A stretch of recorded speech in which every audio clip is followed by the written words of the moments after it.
My name is Amanda Van Annen. Welcome to Beauty and the Beat. Join me and my co-hosts Betsy Zane and Sophia Brad as we pierce beyond the beauty myth and get face-to-face with reality. Highs and lows of fashion to the challenges of motherhood, the traumas of life, heartbreak of relationships gone wrong, and how to find purpose and discover your true, authentic self.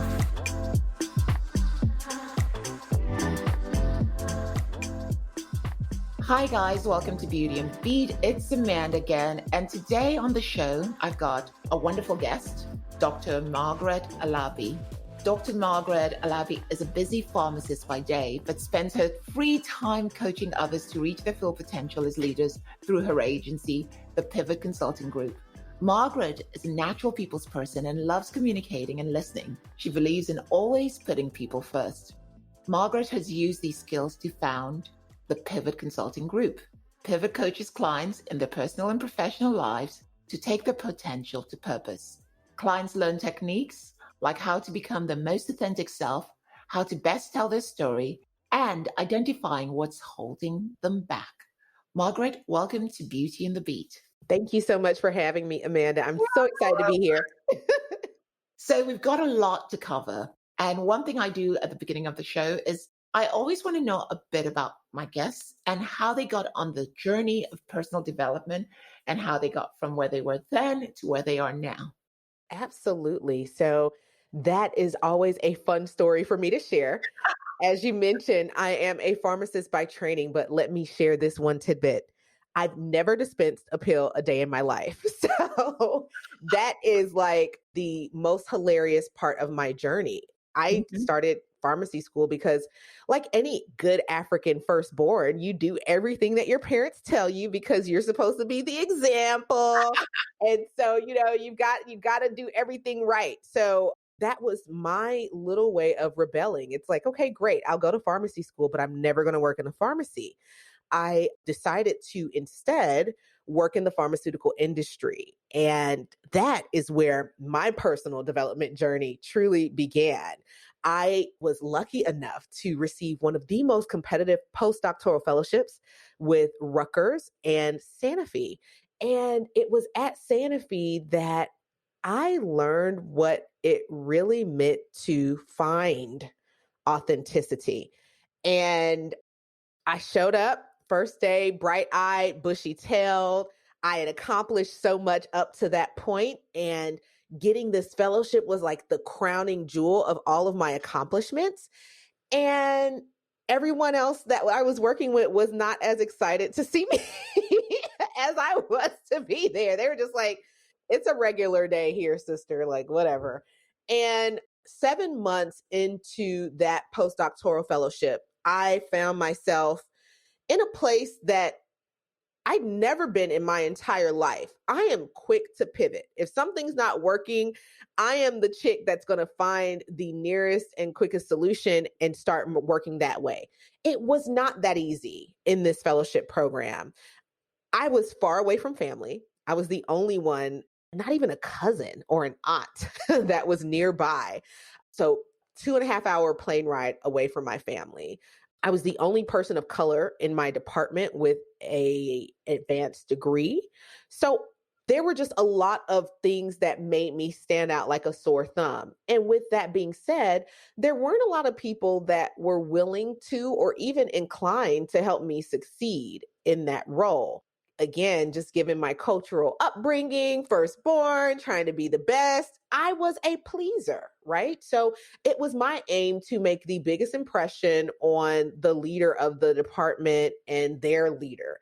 And it wasn't working. I was trying everything in the kitchen sink, and it seemed like I failed every single time. Until one day, like I said, 7 months in, it just dawned on me. I was sitting at my desk and I heard a voice loud and clear ask me, "Who are you trying to impress?" It's just like, whoa, okay, this definitely has to be God or some spiritual being talking to me and asking me this question. Before I could even muster up a response, the voice literally said, "You have no one to impress but me. And I want you to now start focusing on me. Nobody else matters. Nobody else exists. And it was in that moment, that mental pivot of where my attention was focused to where it should be focused, just literally accelerated my path to transformation. I found a woman in the organization who I thought was like amazing. And I said, how do you show up to work like this every day and you're able to articulate yourself and your ideas and they always land well? And she said, Margaret, I have a coach. And I was like, what? You have a coach? Like somebody's helping you do this? And so she introduced me to her coach. And again, I was a postdoctoral fellow. So I wasn't getting paid nearly as well as a lot of my colleagues that went straight into the pharmacy. So there were just some things that when I met this lady, I was like, wow, this is a great service, but it's not something I can afford right now. So then I started to identify some different things in the company that I could leverage, right, to get myself the help and the skills that I needed. And as I really began to focus inward, and that was really what that voice was telling me to do is have an inward focus. I got recognized by the North American president of our organization, and she gave me my first job in the company. And when the North American president of your business gives you a job, nobody wants to mess with you. They're all bowing at your feet. So that was where I realized the power of transformation. And I wouldn't say that authenticity truly showed up then.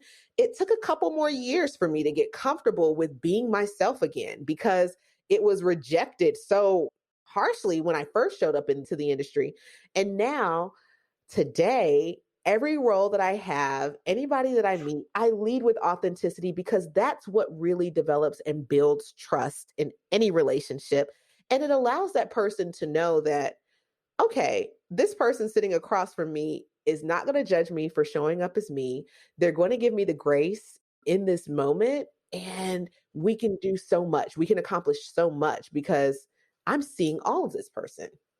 And that's how I got to where I'm at.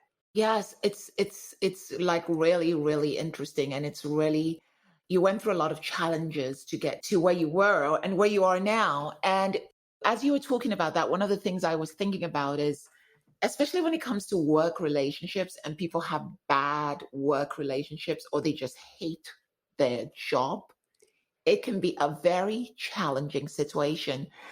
I'm going to go through a few things. One of the things which I think you identified there was, when you talk about transforming your worst critic into your best advocate. Yes. This is one of the things you coach people how to do. Yes.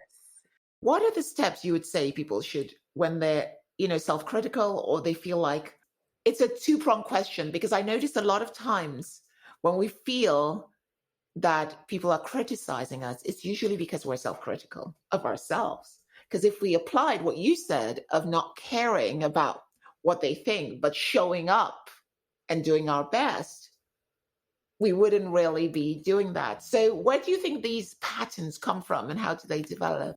Absolutely. So you're hitting on one of my first ever coaching certifications, and that's with the Clifton Strengths Assessment with Gallup. And I would say the first thing to transforming your worst critic into your best cheerleader is to know and understand what your strengths are and be able to articulate that. And there's something funny about strengths, Amanda, because a lot of people, they want your strengths or they want someone else's strengths. Like since we're here doing a bit of a talk show, they want Oprah's strengths. No, figure out what your strengths are, accept that these are your strengths, and really begin to lean into your strengths. And it is in that process of figuring out what they are, accepting them, and then leaning into them that you're able to quiet the noise around you. When you get hired for a role, you're hired because you're bringing something to the table and or to the team that doesn't exist. But then you get there and you're looking around and you're feeling less than. And it's like, wait, you're here for a reason. Owning that reason is where that critic starts to quiet itself. The other reason why a critic may show up, and my self-critic's name is, I call her Eartha Kitt. Okay. Eartha tells me that everything I do has to be perfect. That's my inner critic, right? Because that's how I was raised. Again, I go back to the cultural firstborn, do things right, you're setting an example. So for me, that translated through my own worldview and perspective into perfection, right? And so whenever Eartha raises her voice with that cat or, she curls that R and says it has to be perfect, right? Whenever I hear her, that statement in my head, I have to take a moment to pause and say, and why, right? I highly encourage this because we don't actually take the pause to say, why is this necessary now? It's important for us to remember that the critic is there to protect us. The critic has been there this whole time. It's been watching your life. And so it's constantly, ooh, when you did that last time, you remember how that went. You don't want to do that again, honey. Don't do that. Right. And so it's about letting the critic know that, yeah, I know what happened last time, but I don't have any evidence that that outcome is going to be the same today. And that is how you begin to quiet that critic. And my favorite technique that I use with a lot of my clients is giving that critic a new job, a new message. So for me, when Eartha is saying it's got to be perfect, I'm saying, Eartha, what about this has to be perfect? Like, there's a better message that you can give me in this moment that can really, like, I really need you to cheer me along here. I don't need you to be telling me that it's perfect, right? So I have different little messages for even for my own personal critic that I give that make me feel empowered and able to face the task at hand. Yeah, but with all this and with all this comes the cycle of change. A Absolutely. lot of people are so afraid of change. I mean, with me included, I think we all are afraid of change. Like, I'm one of those people, I'll make a plan, and then all of a sudden I'm like, yeah, we're going to do this. And I feel like sometimes when we get afraid of the change cycle, we use excuses, laziness, or just procrastination. And Mhm. deep inside, it's actually fear. Yes. We're afraid that we don't really know Yes. what we're delving into. Absolutely. What are practical ways that people can use to avoid this? Or I wouldn't say avoid, or just like quell that emotion down. Yeah. Yeah. So I think a lot of the time when fear arises, there's perhaps a level of judgment that is there, right? And that fear could be associated with the fear of failing or what other people may think of you. And that is judgment. So, a lot of the times I ask my clients, if your worst fear happened, what would be the end result? Really?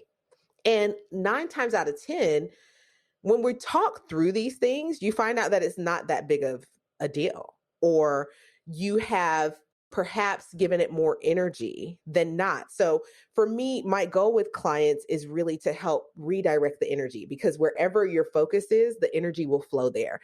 There's a biblical reference, and then of course there's a new age reference, and they're all references. I think they all say the same thing, right?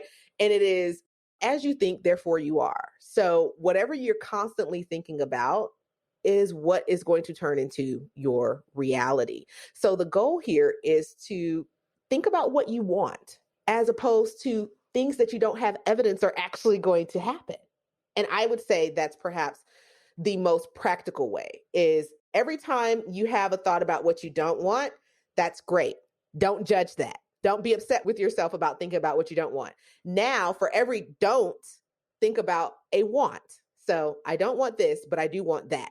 And at the end of the day, perhaps let's say you're keeping tally. Make sure that your want column has way more in it than your don't want. Mhm. And then you begin to naturally train yourself into thinking about the want at all times. And you'll find that everything that you want, you've gotten. I agree with that because I mean, that's the story of my life. Because I always had visions. I always had these Mhm. visions. That this is where I want to be. Yeah. And my friends would be like, "Oh, you can't do that." Good. I'll be like, "Okay, whatever." And I'd write it all in a book, Yeah. and I'd write them all on little postcards. Okay. And when I say my prayers or anything, they'll be there. And I have these little postcards, and I still have them till today. Nice. And sometimes when I look back, I achieved all those things. But Amen I to think that. part of it also is not putting ourselves in a box. because we also sometimes think it's going to come like this. It's going to come Yes. like that. And Yes. this hasn't happened yet, so that's not going to happen. So I'm not going to push that. I feel like part of it is you have to be open. Absolutely. So I love that you're saying that, because that is that is a major key to manifestation, right? So now we've entered into the realm of manifestation. And manifestation, I think, is a daily practice. A lot of us are not aware that we're actively practicing it all the time, but we get everything that we want. And some may say, well, no, I don't, Margaret, or, Amanda. No, I don't. I don't get what I want. But you do. And here's why. The universe and the spiritual forces that exist, whether you call it God, universe, spirit, doesn't hear the don't. We made that contraction up, like do not. I do not want. All it hears is want.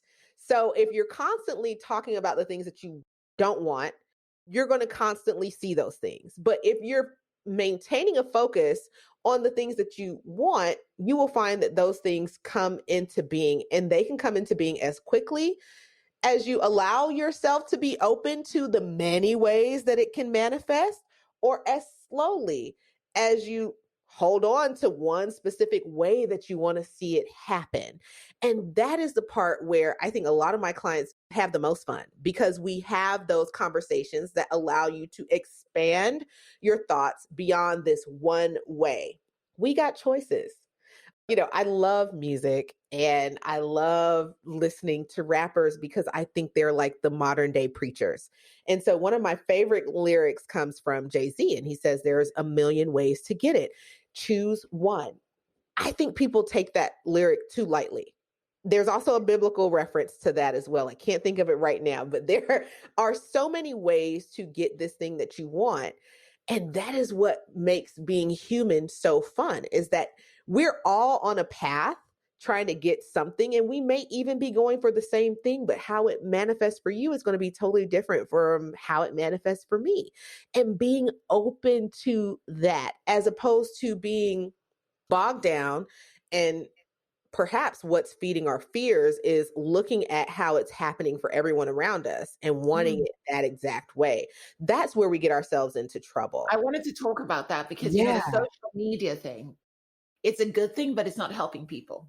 I do not believe it's helping Ooh. people psychologically. Yeah. So, Amanda, I've had to work with my own self on that. I have started and stopped social media multiple times. I am the person, and it's trained. So I'm a Peloton enthusiast. I get on my bike every morning. Okay.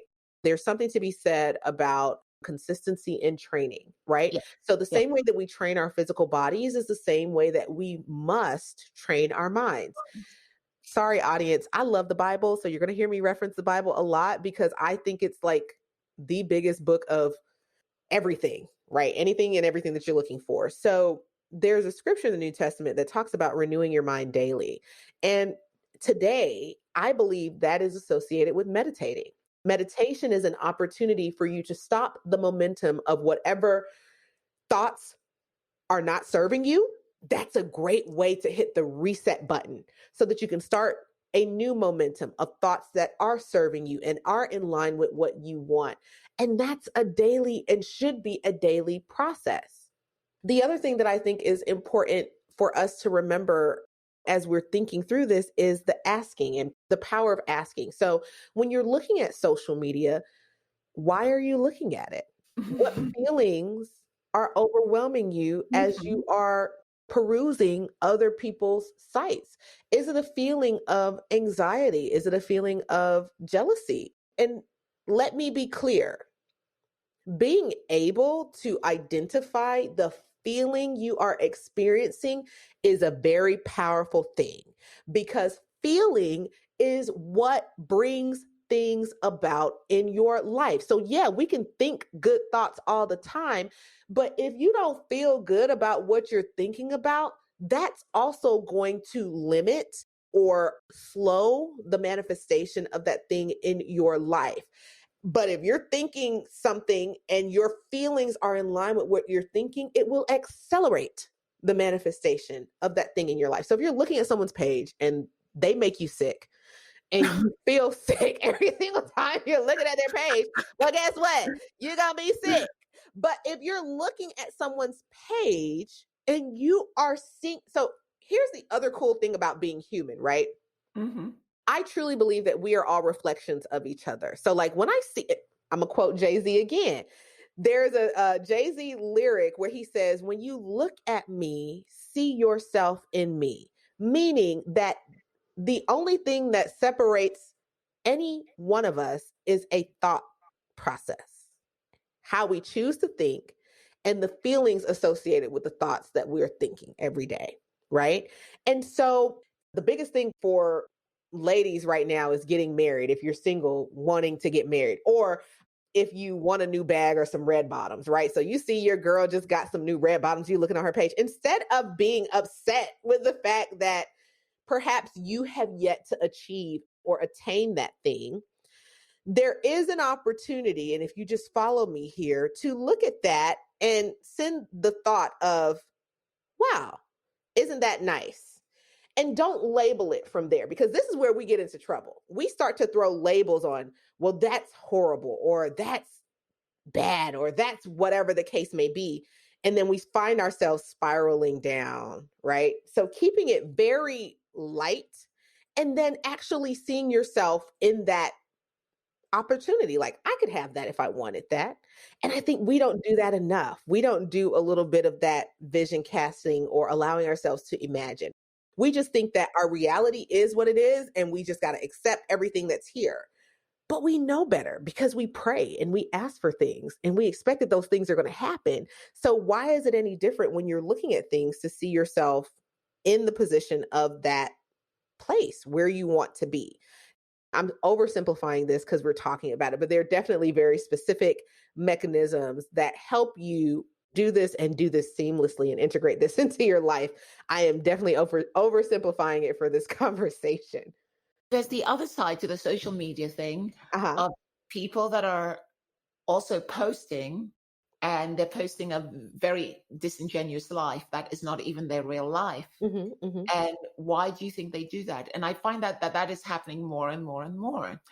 I like social media because, Hmm. you can see friends, you can see how other people live, you can get Yeah. inspired. I Yes. basically use it for a lot of inspiration. I use it Yes. for work. You can use it for work. But Absolutely. then you find people that are just posting and trying to create a life they don't even have. Oh, I'm so happy that you bring this up, because that was why I started and stopped social media so many times, because I knew a lot of those people. And I was just like, this is not real. But then I realized that I was actually committing spiritual violence. And what do I mean by that? I was judging, right? So I consider spiritual violence to be judging others. People are going to do what they believe in their best mind for this time and space is meant for them to do. It's not my job to concern myself with how they choose to show up. And that's the part that we have to train within ourselves, because we get upset when we see things that are false. However, we fail to realize that in that person's mind, it isn't false. It isn't disingenuous. We all have reasons for doing what we're doing. And to be quite frank, we owe no one explanations for why we're doing it that way. It is to that person. And that is one of the things that, for me, perhaps has been the most freeing part of becoming a coach and transforming, is to quit taking it personal. So every time you see somebody that's doing something, you've made it yours. It's not your burden to bear. It's not your cross to bear. Q-tip is something that I repeat to myself all the time. It's like when I see something, oh, wow, I've made this my issue. This isn't my issue. Q-tip, quit taking it personal. Mm. And that is a quick and easy way to relieve yourself of unnecessary burdens. We can't help what we see. We can help what we think. We can, to some extent, influence how we feel. Hmm. And the best and quickest way to do that is to disengage and bring the focus back to us. And how is this impacting you? And Why that's is exactly this? what I do. Yeah, Yeah.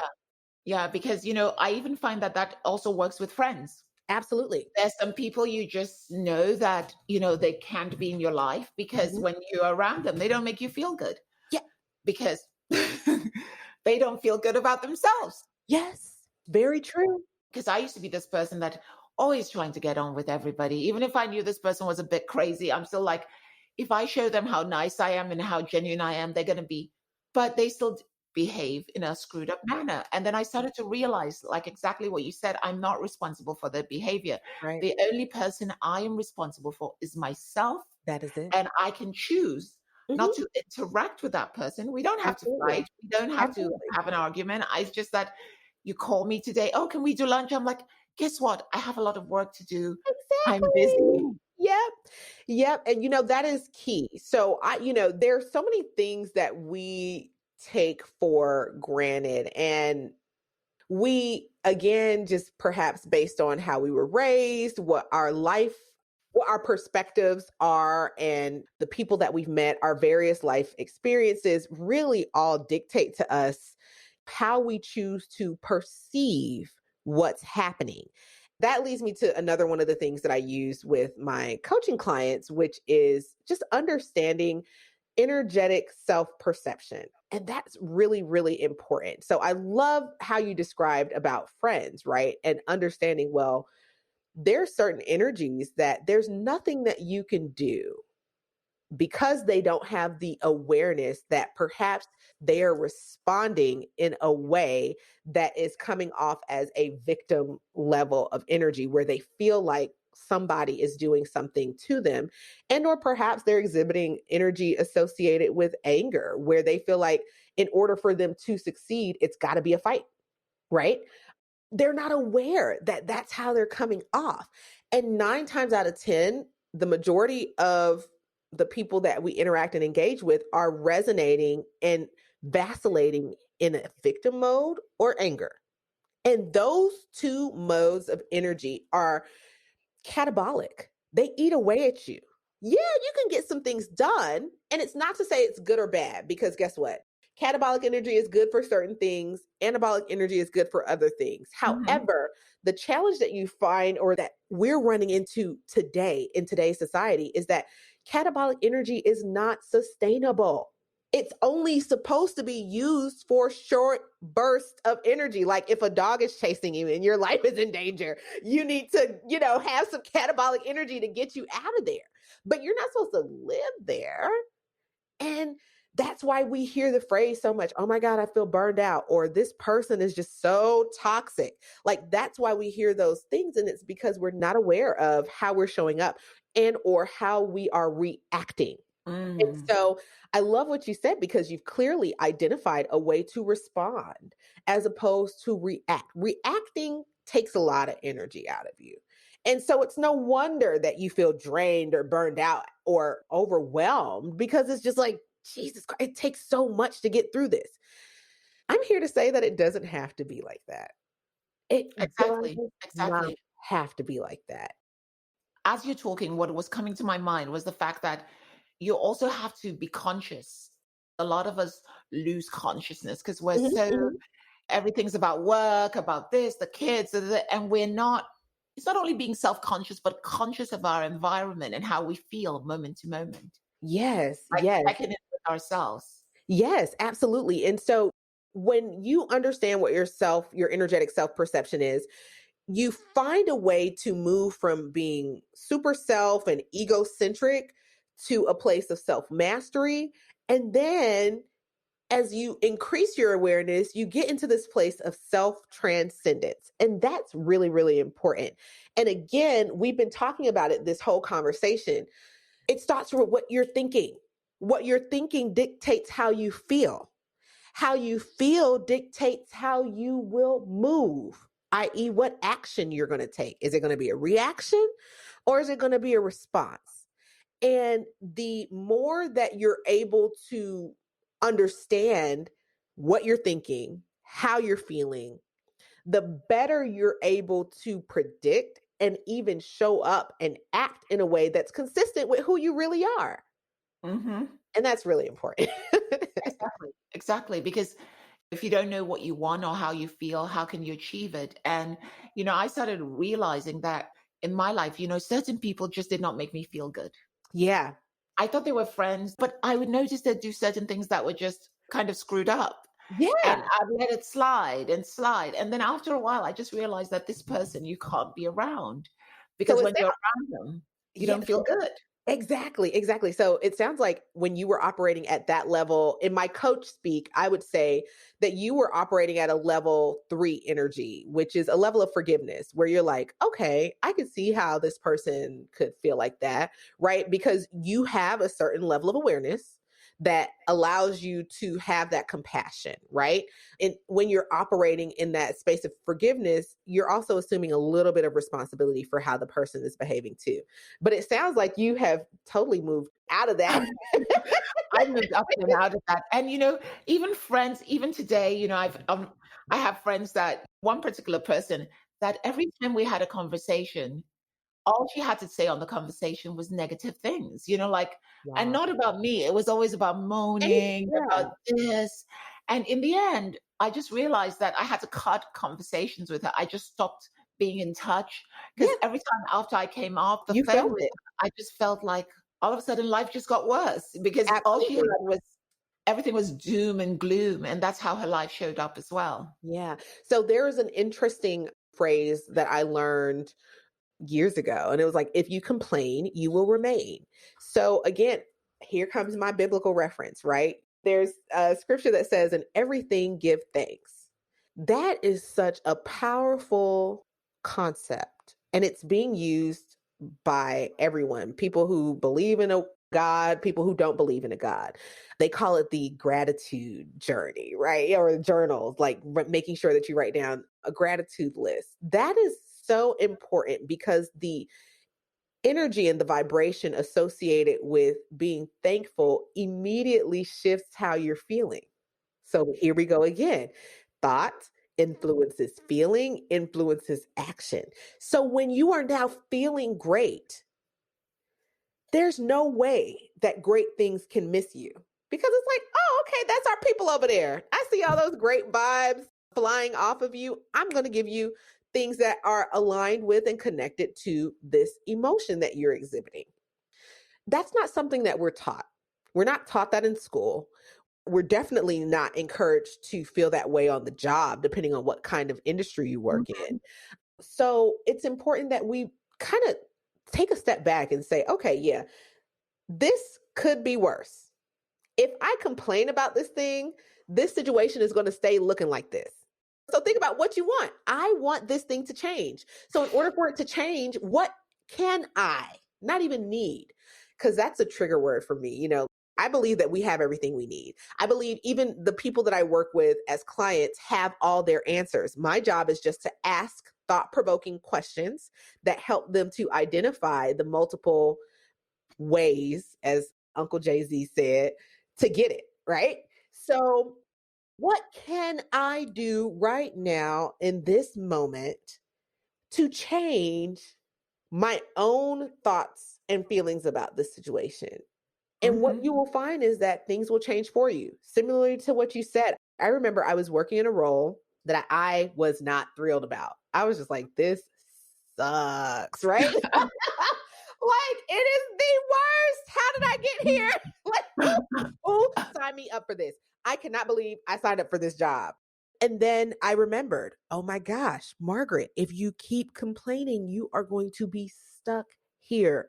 So I had a couple of coworkers, and it was our routine: get on the phone, moan, groan, and complain about everything we hated about this job. Girl, did you hear that today? Did you see? Da, da, da, da, da. Mm-mm. So when I realized that I was the one keeping me here, they would call me and they would want to get into our typical routine. And I say, you know what? But this job pays for a car. I have no car note. I don't have any car insurance. They fill my tank. I get to do this. I get to do that. I am so grateful to have this job. I am so thankful because I look around, I've got friends that are in my age range that are dying to have something like this. And I have to, for myself, just give up praise and give thanks. Needless to say, those girlfriends stopped calling me at work because I wasn't there to keep up the pity party. And 3 months later, I got a promotion. I got out of there. And I was like, whoa, this thing works. It works. It works. Okay. So then I started to apply it more consistently in everything that I do. And I kid you not, like that's been the transformation of my life. And even as I'm sitting here talking to you today, I'm just so thankful and grateful because I know what it used to be for me. And honey, never could have imagined this. So I am just overjoyed with just sheer gratitude and appreciation for everything that I've experienced because with every experience I've had, I've up leveled. Like I literally get to turn my tassel every single time because I'm graduating and I'm hitting new levels. And it's like, okay, great. We mastered this. So now what's the next thing? And I actually look forward to the challenges because I know if I can get through this challenge, there's so much more beautiful stuff on the other side. So when people are like, oh yeah, my life is easy, I'm like, you ain't doing it right, boo. Yeah, because in order to grow, there's challenges and you've got to push through. Exactly.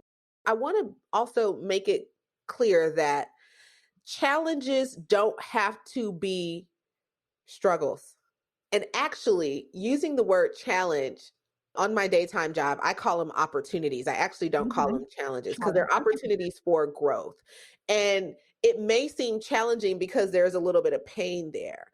And so, something that became very clear to me in 2020 was the realization that my personal fear came from not wanting to feel pain.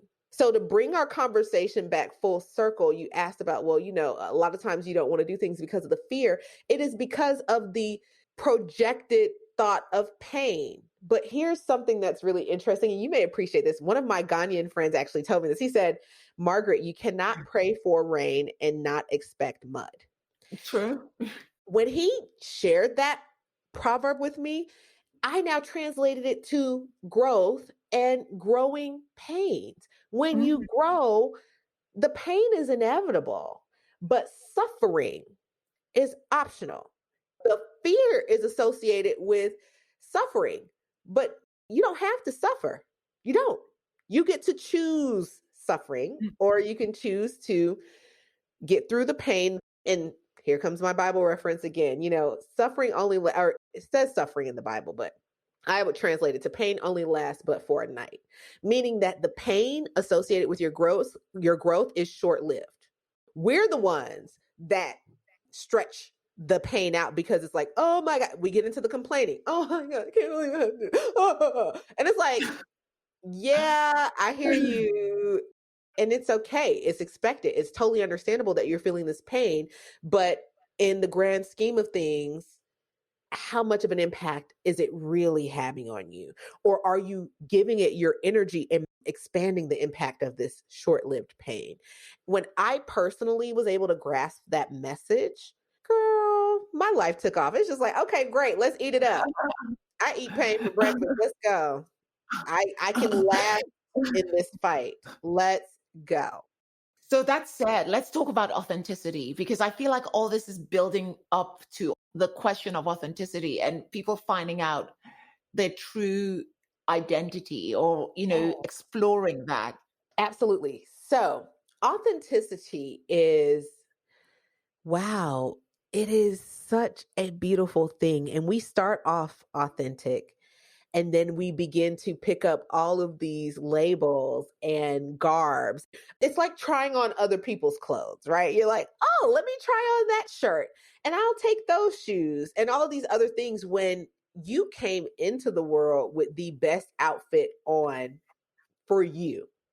And authenticity requires you to get comfortable with and explore every article of fabric that you were created with. And again, fear keeps us from doing that because we want to be homogenous. We don't want to stick out. We don't want to appreciate our intricacies and our idiosyncrasies and different things that really are what the rest of the world needs. Like, we Mhm. need you to be all of you and whatever it is that you are. Okay. Because that's your gift. Like that is the quality that makes this whole world go round. I wanted to mention something on authenticity because it's one thing that's really funny Mhm. is, in today's world, it's almost like it's come full circle because all of a sudden, everyone's celebrating authenticity, Yeah, everyone's celebrating people that are different. yeah, Where once upon a time, that was not the case. yeah, yeah. And I feel like it's because when we see people that are different or people that are really authentic, there's a fire It makes you inside us. uncomfortable. Yeah, it makes you uncomfortable because you're like, how in the hell are they so comfortable Uh-huh. being different? Right? And again, like I said earlier, we are all reflections of one another. So what I had to learn for myself on this journey of authenticity is that every time I saw somebody that made me go like, ooh, or where I felt like was too much, I had to now go look at myself. I'm like, okay, Margaret, what was it in you that made you do that? Because that's perhaps a place or a thing in yourself that you are repressing, that you are not allowing to shine forth. And it offended you and your sensibilities that this person so freely flaunts their differences. Yeah. It's one of those things where you literally just gotta try it. Like, you literally just have to give yourself permission Good. to be. And that is one of the messages that I give to my critic. Instead of her telling me to be perfect, I say, look, sis, tell me to just be. And it is in those moments when you just show up with no preconceived notions, no prejudgments about who you're meeting and how they're going to perceive you. That's when you're having the most fun because Mhm. you're getting that opportunity to be pure, untainted, unadulterated you. So the work you do with personal development and Yeah. authenticity and all this, one thing I wanted to touch upon is with both of us having African roots, I feel like in Africa, there's a lot of pride, especially with women. Yes. Women are very proud, very, Mhm. very, very capable women. We build very capable women. Yeah. And finding a voice Mm, is an issue because mm, it's a very patriarchal society. Even though really women do have a voice, it's yeah. being constantly squashed. When we're looking at Africa and we're looking at the future of the continent, what do you think the steps as relates to authenticity or personal development, what do you think they need as a continent or as a country? Oh my gosh. So, you know what? The beauty is a lot of what they quote unquote need, they already have, right? So, we're at a tipping point on the continent. And if you've read Malcolm Gladwell's book, you'll appreciate this. We are definitely hitting a tipping point. So, it's not about the capability, because, like you said, it's already there. It's more so about following the gut and not questioning what you're feeling. And on the continent, I think we are the people that feel. We move with feeling, right? We do not allow a lot of the thought process to muddle the action that we take. We sense things in our guts and we move with that. It's a spiritual thing, as WizKid would say, spiritual things. He always uses that as an ad lib on his songs. I love music. It's all interconnected, right? So I would encourage the women on the continent to move with the gut feeling. Stop thinking so much. Mm, It is mm. the overthinking that inhibits the action. So you think, you feel, you take an action. But remember that feeling comes before the action. A lot of times we block that feeling. We're like, oh my God, I'm not supposed to feel like this. And as African women, I do believe that is something that we do not give credence to. We suppress our feelings. I And think in so, Africa in general, people yeah, suppress their feelings because it's yeah. a way where probably in the past there was more Mhm. feelings, like Yes. maybe in the olden days, maybe 300, 400 years ago when people Yeah. grew up with elders and I think and the grandparents and stuff. I think that was one of the duties of the grandparents because you grew up with all this emotional Yes. world because we Yeah. had mixed families where people grew up with their grandparents and everything. I feel like as Africa grabs onto Western civilization more and more and tries to achieve things that they're not, like ideals that, you know, I feel like somewhere along the line, we lose that because we try to Absolutely. force ourselves into it's like a square peg trying to Yep. fit into a round hole. Yep. And we don't realize that we have it all there already. Exactly. And I think that's what makes us a force of nature. I also think that's what creeps a lot of other people out about us is that we easily can get into a feeling place. Like supernatural things are not difficult for us to attain. We don't have to kill ourselves with meditation. I kid you not, in 2 minutes, you can be in a spiritual realm with that heritage. Okay. Mhm, So I would highly encourage us to get back into a place of feeling and realizing that the ultimate wisdom is not in books. mhm. It's built right into our DNA. Yeah, That's what yeah. I would say. That's really, really interesting. So, that said, we've been talking a lot about all these different things, techniques, tools, authenticity.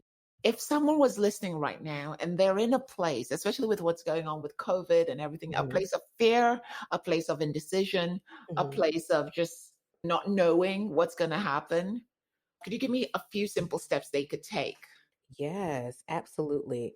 So I would encourage anyone that's feeling like that, first and foremost, to have a clear understanding of why they're feeling that way. And it's okay to question yourself. Well, what about this situation is making me feel this way and why?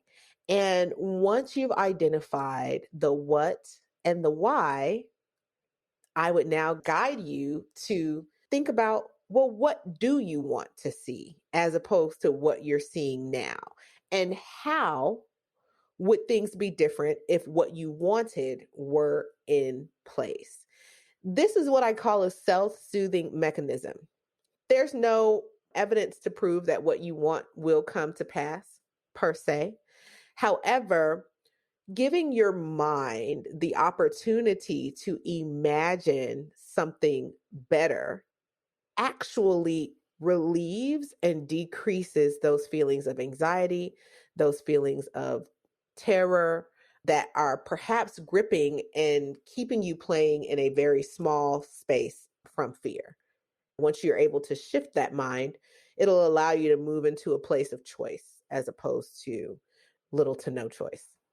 And also, I think part of it is once you decide to make that choice and to make those changes, you have to trust and Yeah. just do it. Absolutely. In addition to what you said about trusting, because I know that's not something that we're taught either. Like it's a trial and error. You just either you try it or you don't try it. So make it a game, right? Life is meant to be fun. Life is meant to be lovely. Life is meant to be full of joy. So find ways to make this idea of, well, what if? Perhaps putting the what if on it turns it into a game for you and makes it more believable for you and makes it easier for you to get into that place of trust. Yeah, it's so, so, so important because a lot of us just lose ourselves in all this indecision and stuff. And then we get afraid and then we don't change. And Mhm. then it's a self fulfilling prophecy. And it Yeah. just goes over and over and over Over. again. Absolutely. Absolutely. And we don't even see how we are the cause for our own place in life, so to speak. Do you think part of the reason sometimes we feel we're the cause? Because I feel like sometimes in life, everybody's fighting for their cause, and someone else's cause could conflict with yours. So you might have a friend that, whilst you're trying to get out of where you are and be a better person, their cause is to make you feel bad to make them feel better. So, To that end, Amanda, I would say, well, that person, if they feel like their cause is to make you feel bad, they're doing themselves a disservice. Because again, we are a reflection of one another. So if I'm doing anything to hamper or hinder your progress, I'm hindering myself. It's not hurting you. So the analogy that came to mind, or the picture that came to mind as you were talking, is imagine yourself in a vehicle and you're driving. If you are looking in the car or into the vehicle of the person on your left or your right, where is your car going to end up? Crashed into theirs, right? The goal when you're driving is to keep your eyes on the road. That's how right. you maintain your safety and the safety of those around you. That sounds really selfish, but it's not. Because when you're giving yourself what you need, you are in turn showing up as the best you for everybody else around you. And that's what I would say. That would be my answer Mhm. to that question is focus on your road. If you're focused on your road, again, there's nothing selfish about it because when someone does come to you, because you fed yourself appropriately, you can give them freely and it won't feel like a burnout. It won't feel like an overwhelmment. And or you can be at this place of self-awareness where you realize there's nothing I say to you that's going to change your situation. So I'm just going to sit here and listen as Mhm. opposed to casting my pearls before swine and getting upset with you when you don't take my advice that you asked for. Right? So there's something to be said about that. Like keep your eyes on your road. You're driving your car. Keep your eyes on your road. And when you do that, your awareness game, that spirit, that feeling will give you all the answers you need on how to engage and interact with anything that comes into your lane. Mhm. Period. Exactly. Exactly. I mean, I totally agree with you because a lot of these things, I wish I had a coach earlier on in life, but I had to learn a lot of them myself through the hard Mhm. way Yeah. by through We all do. We my all do. And then to your point, I get a lot of people swerving into my lane. So I was like, okay, let me get some training on how to best deal with the situation. right, like help people understand that you do have the answers. Mhm. I love it. It's Tony Robbins. He's got the Netflix documentary, I'm Not Your Guru. Mhm. I don't have your answers. You got your answers, but I can help you Yeah. identify what your answers are by asking you some questions that perhaps you haven't given thought to. Yeah, that's great advice. Thank you so much. So, You're welcome. Dr. Alabi, if someone wanted to find you or consult with you or find you on social media, could you give us a few of your handles and website where they can find you? Absolutely. So my Instagram and my website are the same. So it's readysetpivot.com. And on Instagram, it's at readysetpivot.